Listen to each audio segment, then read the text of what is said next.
चलिए आज मैं मुंशी प्रेमचंद की लिखी प्रसिद्ध उपन्यास गोदान का पहला भाग सुनाता हूँ। होरीराम ने दोनों बैलों को सानी पानी देकर अपनी स्त्री धनिया से कहा, गोबर को उख गोड़ने भेज देना, मैं ना जाने कब लौटूं, जरा मेरी लाठी दे दे। धनिया के दोनों हाथ गोबर से भरे थे, उपले पाथ कर आई थी। बोली, अरे कुछ रस पानी तो कर लो, ऐसी जल्दी क्या है। होरी ने अपने झुर्रियों से भरे हुए माथे को सिकोड़ कर कहा, तुझे रस पानी की पड़ी है। मुझे यह चिंता है कि अबेर हो गई तो मालिक से भेंट ना होगी। स्नान पूजा करने लगेंगे तो घंटों बैठ बीत जाएगा। इसी से तो कहती हूँ कुछ जल पान कर लो, और आज न जाओगे तो कौन हरज होगा। अभी तो परसों गए थे। तू जो बात नहीं समझती उसमें टांग क्यों अड़ाती है भाई। मेरी लाठी दे दे और अपना काम देख। यह इसे मिलते जुलते रहने का प्रसाद है कि अब तक जान बची हुई है, नहीं कहीं पता ना लगता कि किधर गए। गांव में इतने आदमी तो हैं, किस पर बेदखली नहीं आई, किस पर कुकड़ी नहीं आई। जब दूसरे के पांव तले अपनी गर्दन दबी हुई है तो उन पांवों को सहलाने में ही कुशल है। धनिया इतनी व्यवहार कुशल ना थी। उसका विचार था कि हमने जमींदार के खेत जोते हैं तो वह अपना लगान ही तो लेगा, उसकी खुशामद क्यों करें, उसके तलवे क्यों सहलाएं। यद्यपि अपने विवाहित जीवन के इन 20 वर्षों में उसे अच्छी तरह अनुभव हो गया था कि चाहे कितनी ही कतर ब्योंत करो, कितना ही पेट तन काटो, चाहे एक एक कौड़ी को दांत से पकड़ो, मगर लगान बेबाक होना मुश्किल है। फिर भी वह हार न मानती थी और इस विषय पर स्त्री पुरुष में आए दिन संग्राम छिड़ा रहता था। उसकी 6 संतानों में अब केवल 3 जिंदा हैं। एक लड़का गोबर कोई 16 साल का और 2 लड़कियां सोना और रूपा 12 और 8 साल की। 3 लड़के बचपन में ही मर गए। उसका मन आज भी कहता था अगर उनकी दवा दारू होती तो वे बच जाते, पर वह एक धेले की दवा भी ना मंगवा सकी थी। उसकी ही उम्र अभी क्या थी, 36वां ही साल तो था, पर सारे बाल पक गए थे, चेहरे पर झुर्रियाँ पड़ गई थी, सारी देह ढल गई थी। वह सुंदर गेहुआ रंग सांवला गया था और आँखों से भी कम सूझने लगा था। पेट के चिंता ही के कारण तो कभी तो जीवन का सुख ना मिला।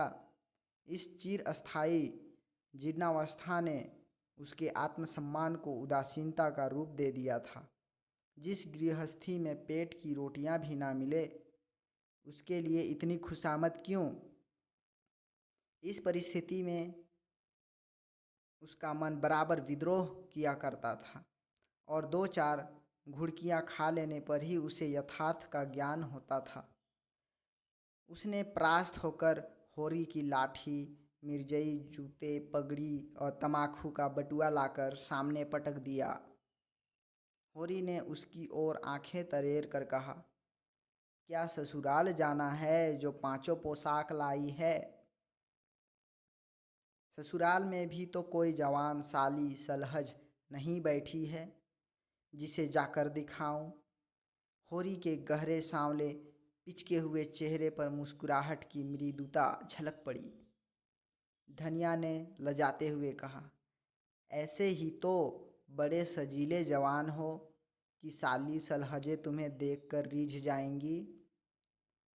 होरी ने फटी हुई मिर्जई को बड़ी सावधानी से तह करके खाट पर रखते हुए कहा, तो क्या तू समझती है मैं बूढ़ा हो गया। अभी तो 40 भी नहीं हुए, मर्द 60 पर पाठे होते हैं। जाकर शीशे में मुंह देखो। तुम जैसे मर्द 60 पर पाठे नहीं होते। दूध घी अंजन लगाने तक को तो मिलता नहीं, पाठे होंगे। तुम्हारी दशा देख देख कर तो मैं और भी सूखी जाती हूँ कि भगवान यह बुढ़ापा कैसे कटेगा, किसके द्वार पर भीख मांगेंगे। होरी की वह क्षणिक मृदुता यथार्थ की इस आँच में जैसे झुलस गई। लकड़ी संभालता हुआ बोला, 60 तक पहुँचने की नौबत ना आने पाएगी धनिया, इसके पहले ही चल देंगे। धनिया ने तिरस्कार किया, अच्छा रहने दो, मत अशुभ मुँह से निकालो।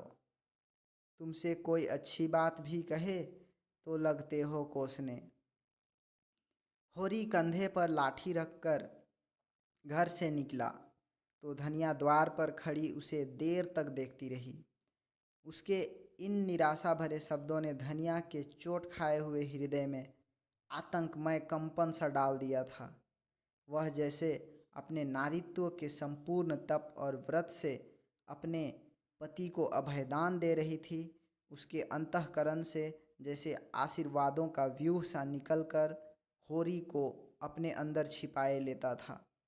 विपन्नता के इस अथाह सागर में सुहाग की वह त्रिन था जिसे पकड़े हुए वह सागर को पार कर रही थी।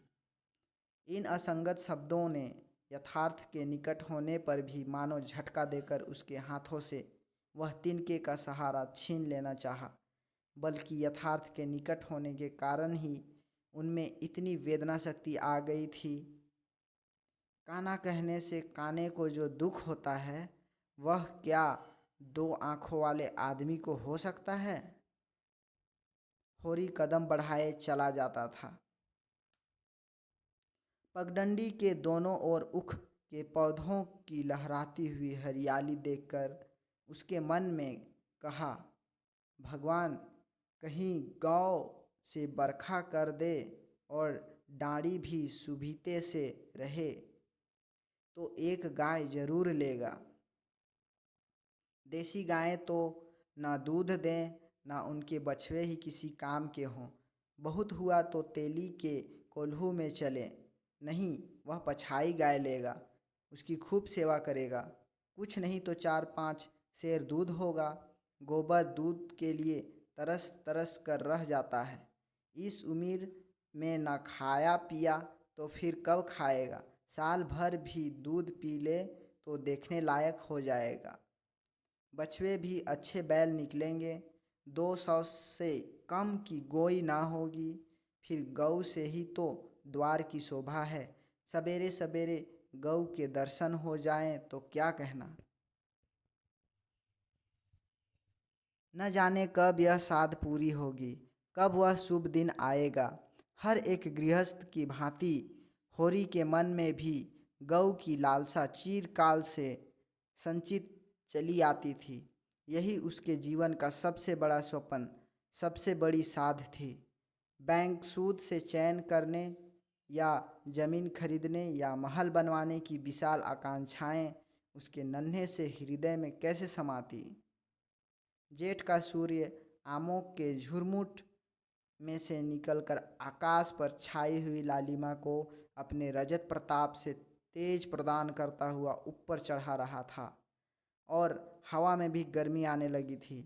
दोनों ओर खेतों में काम करने वाले किसान उसे देखकर राम राम करते और सम्मान भाव से चिलम पीने का निमंत्रण देते थे। पर होरी को इतना अवकाश कहाँ था। उसके अंदर बैठी हुई सम्मान लालसा ऐसा आदर पाकर उसके सूखे मुख पर गर्व की झलक पैदा कर रही थी। मालिकों से मिलते जुलते रहने ही का तो यह प्रसाद है कि सब उसका आदर करते हैं। नहीं उसे कौन पूछता। 5 बीघे के किसान की बिसात ही क्या। यह कम आदर नहीं है कि 3-3 4-4 हल वाले महतो भी उसके सामने सिर झुकाते हैं। अब वह खेतों के बीच की पगडंडी छोड़कर एक खलेटी में आ गया था जहाँ बरसात में पानी भर जाने के कारण तरी रहती थी और जेठ में कुछ हरियाली नजर आती थी। आसपास के गांवों की गौएं यहाँ चरने आया करती थी। उस समय में भी यहाँ की हवा में कुछ ताजगी और ठंडक थी। होरी ने 2-3 सांसें जोर से ली। उसके जी में आया कुछ देर यहीं बैठ जाए, दिन भर तो लू लपट में मरना ही है। कई किसान इस गड्ढे का पट्टा लिखाने को तैयार थे, अच्छी रकम देते थे, पर ईश्वर भला करे राय साहब का कि उन्होंने साफ कह दिया, यह जमीन जानवरों की चराई के लिए छोड़ दी गई है और किसी दाम पर भी न उठाई जाएगी। कोई स्वार्थी जमींदार होता तो कहता गाये जाए भाड़ में, हमें रुपये मिलते हैं, क्यों छोड़ें। पर राय साहब अभी तक पुरानी मर्यादा निभाते आते हैं। जो मालिक प्रजा को न पाले वह भी कोई आदमी है। सहसा उसने देखा, भोला अपनी गाय लिए इस तरफ चला आ रहा है। भोला इसी गांव से मिले हुए पूर्वे का ग्वाला था और दूध मक्खन का व्यवसाय करता था। अच्छा दाम मिल जाने पर कभी कभी किसानों के हाथों गाय बेच भी देता था। होरी का मन उन गायों को देखकर ललचा गया। अगर भोला वह आगे वाली गाय उसे दे तो क्या कहना, रुपये आगे पीछे देता रहेगा। वह जानता था घर में रुपये नहीं हैं, अभी तक लगान नहीं चुकाया जा सका। विशेषर साह का देना भी बाकी है, जिस पर आने रुपये का सूद चढ़ रहा है। लेकिन दरिद्रता में जो एक प्रकार की अदूरदर्शिता होती है, वह निर्लज्जता को तकाजे, गाली और मार से भी भयभीत नहीं होती। उसने उसे प्रोत्साहित किया। बरसों से जो साध मन को आंदोलित कर रही थी, उसने उसे विचलित कर दिया। भोला के समीप जाकर बोला, राम राम भोला भाई, कहो क्या रंग ढंग है, सुना अब की मेले से नई गाय लाए हो। भोला ने रुखाई से जवाब दिया। होरी के मन की बात उसने ताड़ ली थी। हाँ, 2 बछिए और 2 गायें लाया। पहले वाली गाय सब सूख गई थी, बंधी पर दूध ना पहुँचे तो गुजर कैसे हो। होरी ने आगे वाली गाय के पुट्ठे पर हाथ रखकर कहा, दुधार मालूम होती है, कितने में ली। भोला ने शान जमाई। अब की बाजार बड़ा तेज रहा महतो, इसके 80 रुपये देने पड़े। आंखें निकल आई। 30-30 रुपये तो दोनों कलोरों के दिए। 30 पर गाहक रुपये का 8 सेर दूध मांगता है। बड़ा भारी कलेजा है तुम लोगों का भाई। लेकिन फिर लाए भी तो वह माल कि यहाँ 10-5 गांव में तो किसी के पास निकलेगी नहीं। भोला पर नशा चढ़ने लगा। बोला, राय साहब इसके 100 रुपये देते थे, दोनों कलोरों के 50-50 रुपये, लेकिन हमने न दिए। भगवान ने चाहा तो 100 रुपये इसी बयान में पीट लूँगा, इसमें क्या संदेह है भाई। मालिक क्या खा के लेंगे, नजराने में मिल जाए तो भले ले लें।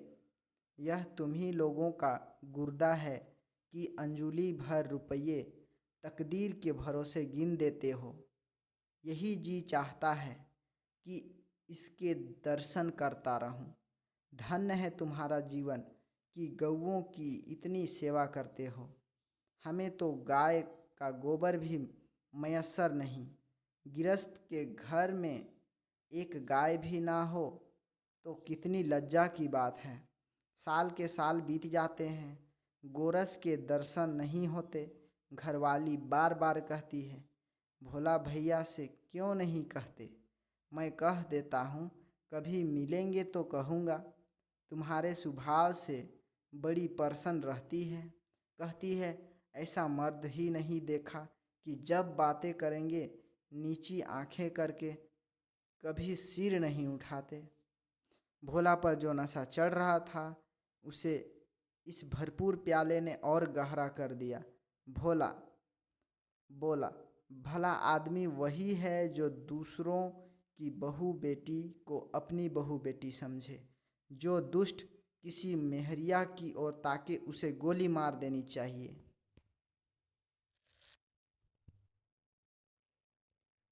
यह तुमने लाख रुपये की बात कह दी भाई। बस सज्जन वही जो दूसरों की आबरू को अपनी आबरू समझे। जिस तरह मर्द के मर जाने से औरत अनाथ हो जाती है, उसी तरह औरत के मर जाने से मर्द के हाथ पांव टूट जाते हैं। मेरा तो घर उजड़ गया महतो, कोई एक लोटा पानी देने वाला भी नहीं। गत वर्ष भोला की स्त्री लू लग जाने से मर गई थी, यह होरी जानता था। लेकिन 50 बरस का खंखड़ भोला भीतर से इतना स्निग्ध है, वह न जानता था। स्त्री की लालसा उसकी आँखों में सजल हो गई थी। होरी को आसन मिल गया, उसकी व्यवहारिक कृषक बुद्धि सजग हो गई। पुरानी मसल झूठी थोड़ी है, बिन घरनी घर भूत का डेरा। कहीं सगाई नहीं ठीक कर लेते। ताक में हूँ महतो, पर कोई जल्दी फंसता नहीं। 150 खर्च करने को भी तैयार हूँ, जैसी भगवान की इच्छा। अब मैं भी फिराक में रहूँगा, भगवान चाहेंगे तो जल्दी घर बस जाएगा। बस यही समझ लो कि उबर जाऊँगा भैया। घर में खाने को भगवान का दिया बहुत है, 4 पसेरी रोज दूध हो जाता है। लेकिन किस काम का। मेरे ससुराल में एक मेहरिया है, 3-4 साल हुए उसका आदमी उसे छोड़कर कलकत्ते चला गया। बेचारी पिसाई करके गुजर कर रही है, बाल बच्चा भी कोई नहीं। देखने सुनने में अच्छी है, बस लक्ष्मी समझ लो। भोला का सिकुड़ा हुआ चेहरा जैसे चिकना आ गया। आशा में कितनी सुधा है। बोला, अब तो तुम्हारा ही आसरा है महतो। छुट्टी हो तो चलो एक दिन देख आएं। मैं ठीक ठाक करके तब तुमसे कहूँगा। बहुत उतावली करने से भी काम बिगड़ जाता है। जब तुम्हारी इच्छा हो तब चलो, उतावली काहे की। इस कबरी पर मन ललचाया हो तो ले लो। यह गाय मेरे मान की नहीं है दादा, मैं तुम्हें नुकसान नहीं पहुंचाना चाहता। अपना धर्म यह नहीं है कि मित्रों का गला दबाएं। जैसे इतने दिन बीते हैं वैसे और भी बीत जाएंगे। तुम तो ऐसी बातें करते हो होरी, जैसे हम तुम दो हैं। तुम गाय ले जाओ, दाम जो चाहे देना। जैसे मेरे घर रही वैसे तुम्हारे घर रही। 80 रुपये में ली थी, तुम 80 रुपये ही दे देना, जाओ। लेकिन मेरे पास नगद नहीं है दादा, समझ लो। तो तुमसे नगद मांगता कौन है भाई। होरी की छाती गज भर की हो गई। 80 रुपये में गाय महंगी ना थी। ऐसा अच्छा डील डॉल दोनों जून में 6-7 शेर दूध सीधी ऐसी कि बच्चा भी दूह ले।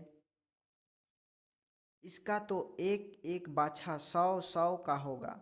द्वार पर बंधेगी तो द्वार की शोभा बढ़ जाएगी। उसे अभी कोई 400 रुपये देने थे, लेकिन उधार को वह एक तरह से मुफ्त समझता था। कहीं भोला की सगाई ठीक हो गई तो 1-2 साल तो वह बोलेगा भी नहीं। सगाई न भी हुई तो होरी का क्या बिगड़ता है। यह तो होगा, भोला बार बार तगादा करने आएगा, बिगड़ेगा, गालियाँ देगा। लेकिन होरी को इसकी ज़्यादा शर्म ना थी। इस व्यवहार का वह आदी था। कृषक के जीवन का तो यह प्रसाद है। भोला के साथ वह छल कर रहा था और यह व्यापार उसकी मर्यादा के अनुकूल था। अब भी लेन देन में उसके लिए लिखा पढ़ी होने और ना होने में कोई अंतर न था। सूखे बूढ़े की विपदाएं उसके मन को भी बनाए रहती थी।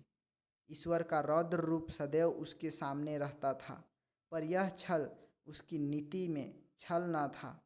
यह केवल स्वार्थ सिद्धि थी और यह कोई बुरी बात न थी। इस तरह का छल तो वह दिन रात करता रहता था। घर में 2-4 रुपये पड़े रहने पर भी महाजन के सामने कस्में खा जाता था कि 1 पाई भी नहीं है। सन को कुछ गीला कर देना और रुई में कुछ बिनौले भर देना उसकी नीति में जायज़ था। और यहाँ तो केवल स्वार्थ न था, थोड़ा सा मनोरंजन भी था। बुढ़ों का बुढ़भस हास्यास्पद वस्तु है और ऐसे बुढ़ों से अगर कुछ ऐंठ भी लिया जाए तो कोई दोष पाप नहीं। भोला ने गाय की पगहिया होरी के हाथ में देते हुए कहा, ले जाओ महतो, तुम भी याद करोगे। ब्याते ही 6 सेर दूध ले लेना। चलो मैं तुम्हारे घर तक पहुंचा दूं। शायद तुम्हें अनजान समझकर रास्तों में कुछ दिक्कत करे। अब तुमसे सच कहता हूँ। मालिक 90 रुपये देते थे, पर उनके यहाँ गौओं की क्या कदर। मुझसे लेकर किसी हाकिम हुक्काम को दे देते। हाकिमों को गौ की सेवा से मतलब, वह तो खून चूसना भर जानते हैं। जब तक दूध देती रखते, फिर किसी के हाथ बेच देते। किसके पल्ले पड़ती कौन जाने। रुपया ही सब कुछ नहीं है भैया, कुछ अपना धर्म भी तो है। तुम्हारे घर आराम से रहेगी तो यह ना होगा कि तुम आप खाकर सो रहो और गौ भूखी खड़ी रहे। उसकी सेवा करोगे, चुमकारोगे, गौ हमें आशीर्वाद देगी। तुमसे क्या कहूँ भैया, घर में चंगुल भर भी भूसा नहीं रहा। रुपये सब बाजार में निकल गए। सोचा था महाजन से कुछ लेकर भूसा ले लेंगे, लेकिन महाजन का पहला ही नहीं चुका। उसने इनकार कर दिया। इतने जानवरों को क्या खिलावें, यही चिंता मारे डालती है। चुटकी चुटकी भर खिलाऊं तो मन भर रोज का खर्च है। भगवान ही पार लगाए तो लगे।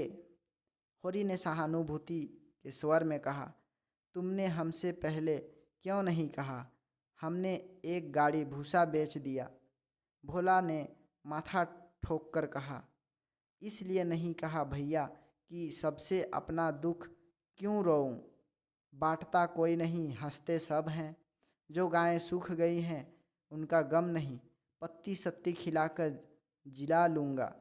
लेकिन अब यह तो राती बिना नहीं रह सकती। हो सके तो 10-20 रुपये भूसे के लिए दे दो। किसान पक्का स्वार्थी होता है, इसमें संदेह नहीं। उसकी गांठ से रिश्वत के पैसे बड़ी मुश्किल से निकलते हैं। भाव ताव में भी वह चौकस होता है। ब्याज की 1-1 पाई छुड़ाने के लिए वह महाजन की घंटों चिरौरी करता है। जब तक पक्का विश्वास ना हो जाए वह किसी के फुसलाने में भी नहीं आता। लेकिन उसका संपूर्ण जीवन प्रकृति से अस्थायी सहयोग है। वृक्षों में फल लगते हैं, उन्हें जनता खाती है। खेत में अनाज होता है, वह संसार के काम आता है। गाय के थन में दूध होता है, वह खुद पीने नहीं जाती, दूसरे ही पीते हैं। मेघों से वर्षा होती है, उससे पृथ्वी तृप्त होती है। ऐसी संगति में कुत्सित स्वार्थ के लिए कहाँ स्थान। होरी किसान था और किसी के जलते हुए घर में हाथ सेकना उसने सीखा ही ना था। भोला की संकट कथा सुनते ही उसकी मनोवृत्ति बदल गई। पगहिया को भोला के हाथ में लौटाता हुआ बोला, रुपये तो दादा मेरे पास नहीं है। हाँ, थोड़ा सा भूसा बचा है, वह तुम्हें दूंगा, चलकर उठवा लो। भूसे के लिए तुम गाय बेचोगे? और मैं लूँगा, मेरे हाथ ना कट जाएंगे? भोला ने आर्द्र कंठ से कहा। तुम्हारे बैल भूखों ना मरेंगे? तुम्हारे पास भी ऐसा कौन सा बहुत सा भूसा रखा है? नहीं दादा, अब की भूसा अच्छा हो गया था। मैंने तुमसे नाहक भूसे की चर्चा की, तुम ना कहते और पीछे से मुझे मालूम होता तो मुझे बड़ा रंज होता कि तुमने मुझे इतना गैर समझ लिया। अवसर पड़ने पर भाई की मदद भाई न करे तो काम कैसे चले? मुदा यह गाय तो लेते जाओ। अभी नहीं दादा, फिर ले लूँगा। तो भूसे के दाम दूध में कटवा लेना। होरी ने दुखित स्वर में कहा। दाम कौड़ी की इसमें कौन बात है दादा? मैं 1-2 जून तुम्हारे घर खा लूँ तो तुम मुझसे दाम मांगोगे? लेकिन तुम्हारे बैल भूखों मरेंगे कि नहीं? भगवान कोई ना कोई सबिल निकालेंगे ही। आषाढ़ सिर पर है। कड़वी बोलूँगा, मगर यह गाय तुम्हारी हो गई। जिस दिन इच्छा हो आकर ले जाना। किसी भाई का लीलाम पर चढ़ा हुआ बैल लेने में जो पाप है, वह इस समय तुम्हारी गाय लेने में है। होरी में बाल की खाल निकालने की शक्ति होती तो वह खुशी से गाय लेकर घर की राह लेता। भोला जब नगद रुपये नहीं मांगता तो स्पष्ट था कि वह भूसे के लिए गाय नहीं बेच रहा है, बल्कि इसका कुछ और आशय है। लेकिन जैसे पत्तों के खड़कने पर घोड़ा अकारण ही ठिठक जाता है और मारने पर भी आगे कदम नहीं उठाता, वही दशा होरी की थी। संकट की चीज़ लेना पाप है, यह बात जन्म जन्मांतरों से उसकी आत्मा का अंश बन गई थी। भोला ने गदगद कंठ से कहा। तो किसी को भेज दूं भूसे के लिए? होरी ने जवाब दिया। अभी मैं राय साहब की ड्योढ़ी पर जा रहा हूँ, वहाँ से घड़ी भर में लौटूंगा, तभी किसी को भेजना। भोला की आंखों में आंसू भर आए। बोला, तुमने आज मुझे उबार लिया होरी भाई। मुझे अब मालूम हुआ कि अब मैं संसार में अकेला नहीं हूँ, मेरा भी कोई हितू है। एक क्षण के बाद उसने फिर कहा, उस बात को भूल न जाना। होरी आगे बढ़ा तो उसका चित्त प्रसन्न था। मन में एक विचित्र स्फूर्ति हो रही थी। क्या हुआ, 5-10 मन भूसा चला जाएगा। बेचारे को संकट में पड़कर अपनी गाय तो न बेचनी पड़ेगी। जब मेरे पास चारा हो जाएगा तब गाय खोल लाऊंगा। भगवान करे मुझे कोई मेहरिया मिल जाए, फिर तो कोई बात ही नहीं। उसने पीछे फिर कर देखा। कबरी गाय पूंछ से मक्खियाँ उड़ाती, सिर हिलाती, मस्तानी मंद गति से झूमती चली जाती थी, जैसे वादियों के बीच में कोई रानी हो। कैसा शुभ होगा वह दिन जब यह कामधेनु उसके द्वार पर बंधेगी।